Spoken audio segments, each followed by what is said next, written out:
So I think it's pretty unfair to tell somebody to sacrifice their own seats for the sake, of somebody else. However, what we are looking at is how do we bridge the gap so that if the party has taken a firm position, how do we move with you forward who has a divergent view? And those are the things that we are currently discussing. That is Millie Odhiambo a while ago in an interview post ODM turbulence. Millie Odhiambo brings in pertinent issues within the party, such that if we have voices of dissent within the party, if we have voices that have divergent views as per the party decisions or party organs, how then can these people be accommodated?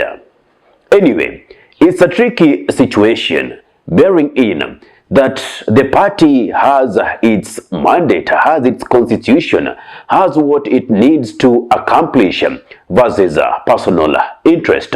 Otherwise, let us take a glimpse at a full clip in this interview. Then I come with my analysis, of which, of course, I'll allow you to comment and give your best views on this. About the two-term, one-term.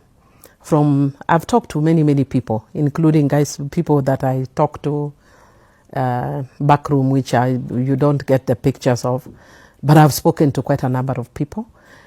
And one of the things that I see that is fairly divisive is the two-term, one-term. And it is divisive, not because even the people that I speak to, let me give one person who doesn't mind me using him as an example. There are people who I know I've spoken to and they don't want me to use them as an example.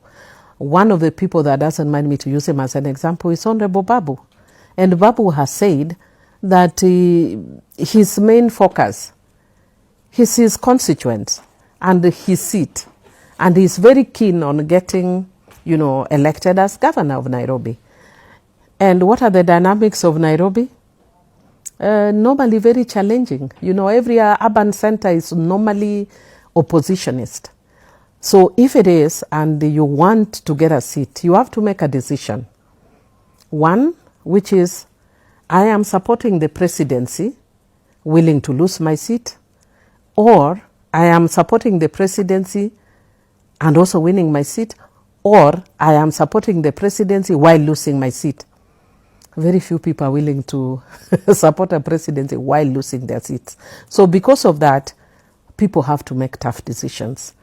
And I think we need to understand when somebody decides that for their purposes, they may not be able to support a two-term, I don't think we should be very hard on somebody like that.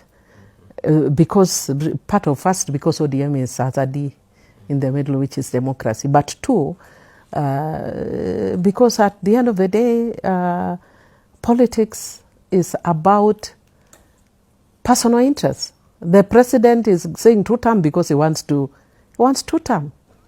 Otherwise, he'll just sit in State House and sleep. But he wants two-term. That's why his people and everybody around him says two-term. What about MPs?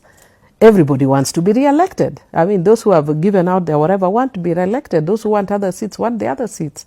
So I think it's pretty unfair to tell somebody to sacrifice their own seats for the sake, of somebody else. However, what we are looking at is how do we bridge the gap so that if the party has taken a firm position, how do we move with you forward who has a divergent view? And those are the things that we are currently discussing. Great. I like that conclusion point, that they are looking on how to move forward with people with divergent views from the party's views. First and foremost, in each and every situation, or before you do a project, now let me be very specific. In terms of politics, there is what we call situation analysis. You have to get into the ground and get to know what does the larger supporter say. What does the party members say.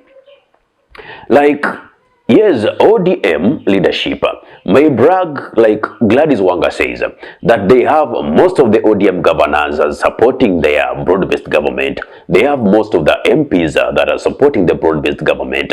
MCAs, just a few are the ones who have left. Now, remember, those are leaders. Then we have the supporters who are also members of the ODM party. Now, these supporters, are they the ones who are going to tell you what they as supporters want, or is it you as leaders who is going to tell the supporters what you want? More than often, people have been used to leaders issuing direction and ignoring what the people want.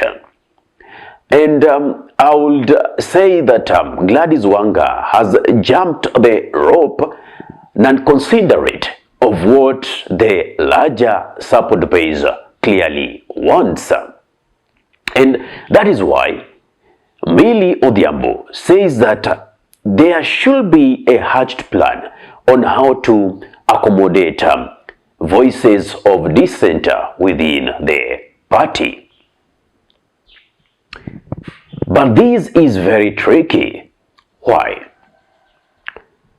In a political party, it's either you decide to go one way fully or the other way fully. Not half of people within the party are in support of government, are voting for re-election of a government, while another half is against that. And that is why I will support the fraction of Babu Owino, Edwin Sifuna, James Orengo, Honorable Osotsi, Caleb Amisi, and that group when they say an NDC should be called and get to know the party's position in terms of supporting William Samoei Ruto or fielding a presidential candidate. If they see being in the opposition is viable, well and good. If they decide that they are breaking the pact between UDA and ODM that was signed by the late former Prime Minister Raila Amolo Odinga, then so be it. Because ODM or any other party cannot bear two fractions, then we still call them as a party. A party should be working under one umbrella, one ideology, focusing on that. Now, my question is, if William Samoei Ruto did not honor the 10-point agenda that they signed with Raila Amolo Odinga the later, how sure are you that after helping him get re-elected in 2027, he is going to honor the agreement that you're going to make with him? Aren't you seeing like Ruto is taking of the turbulence within the party to wreak havoc and make sure that the party is completely done and dusted? Maybe I'm reading a wrong signal. You can also help me in this, such that when an NDC is called and the larger majority agrees that we are supporting William Samoei Ruto, then those who feel they are not incoherent with that kind of ideology then can leave and form their own political movement. And those who feel that the larger minority are right, then can sail on with the journey. It is as simple as that. Because we cannot say, even if it is Orange Democratic Movement, yes, democracy is there to issue you opinions on various issues that the party is putting forth. But if you feel that you are no longer sharing the same ideology, then it's time that you coincide with like-minded people, consortium, come with a party then that will accommodate your ideologies. Just as Millie says, in politics, everyone has personal interest. He used Babu Owino, who says like he has looked into his constituents, and as much as he wants to be governor, he knows he needs the votes of every ethnic group that is based within the city. But to me, that wouldn't be a reason enough, because even as he was being elected a member of parliament, he was still a member of ODM, and still he was elected by the metropolitan community within the constituents. It is as simple as the party forgetting the ideologies or the background in which it was formed that is making the likes of Babu Owino, Edwin Sifuna, James Orengo, so on and so forth, to stand or step back and tell you that that is not which our party stands in for. Well, that's my take. I don't know, what's your take? Give me your thought in the comment section below.